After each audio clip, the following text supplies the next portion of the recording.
রোজা, এই রোজার সবচেয়ে কঠিন একটা কাজকে আমি খুব সহজ করে রাখবো আজকে। এজন্য আমি এখানে পেঁয়াজুর ডাল নিয়ে নিয়েছি বা খেসার ডাল নিয়ে নিয়েছি 1.5 কেজি, এবং হাফ কেজি পরিমাণ আমি নিয়ে নিয়েছি মসুরির ডাল। টোটাল আমার এখানে 2 কেজি পরিমাণ হয়েছে।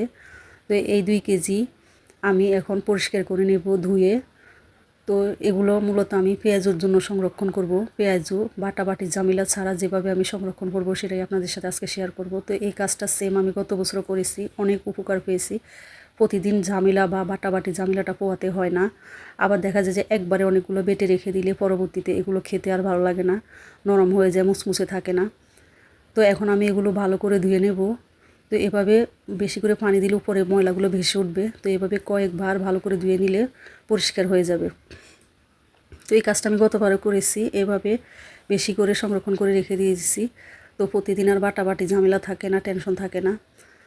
তো যাই হোক, সবগুলো ভালো করে ধুয়ে একটা জারে রেখে দেবো পানিগুলো ঝরানোর জন্য।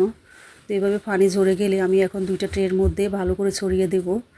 আর এখন রোদের তাপমাত্রাও বেশি, তাই শুকাতে বেশি একটা সময় লাগবে না। তাই আমি 2টা ট্রের মধ্যে এভাবে ছড়িয়ে দিয়ে শুকিয়ে নেব। আপনারা যদি এভাবে শুকাতে না পারেন তাহলে চুলার নিচে বা প্যানের নিচে দিয়ে শুকাতে পারেন।